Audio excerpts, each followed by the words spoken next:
வணக்கம். குதிகால் வலி எனக்கு ரொம்ப இருக்கு. என்னால பெயின் தாங்கிக்கவே முடியல. எனக்கு அந்த வலி சடனா குறையணும் அப்படின்னு இருக்கிறவங்க, ஒரு சின்ன டிப்ஸ் ஃபாலோ பண்ணலாம். இதுக்கு பார்த்தீங்கன்னா, ஒரு பக்கெட் நெறைய நல்லா ஒரு ஹாட் வாட்டர் எடுத்துக்கோங்க. இன்னொரு பக்கெட்ல நல்லா கூலா இருக்க வாட்டர் இல்லன்னா ரூம் டெம்பரேச்சர்ல இருக்கக்கூடிய தண்ணி எடுத்துக்கோங்க. இந்த ஹீட்டா இருக்கக்கூடிய வாட்டர் பார்த்தீங்கன்னா, ஓரளவுக்கு கால் வச்சா பொறுக்கக்கூடிய சூட்ல இருந்தா போதும். ரொம்ப வேண்டாம். இப்ப நீங்க என்ன பண்ணணும் அப்டின்னா, ஒரு 5 மினிட்ஸ் நல்லா சூடா இருக்கக்கூடிய தண்ணீர்ல கால வைக்கணும். அதுக்கப்புறமா ஒரு 5 நிமிஷம் கழிச்சு மறுபடியும் இந்த பக்கம் நார்மல் டெம்பரேச்சர்ல இருக்கக்கூடிய பக்கெட்ல இருக்கக்கூடிய தண்ணீல வைக்கணும்.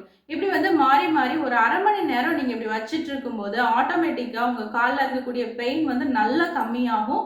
நீங்களே ட்ரை பண்ணி பாருங்க. உங்க வீடுகள்ல ஏதாவது ஒரு சின்ன ஆயில் இருந்தா போதும். கோகனட் ஆயில் இருந்ததுன்னா, அது கூட கொஞ்சம் பச்சை கற்பூரத்த போட்டு நல்லா சூடு பண்ணி, அந்த ஆயில எக்ஸ்டர்னலா அப்ளை பண்ணீங்கன்னா, வலி நல்லா குறையும். Thank you.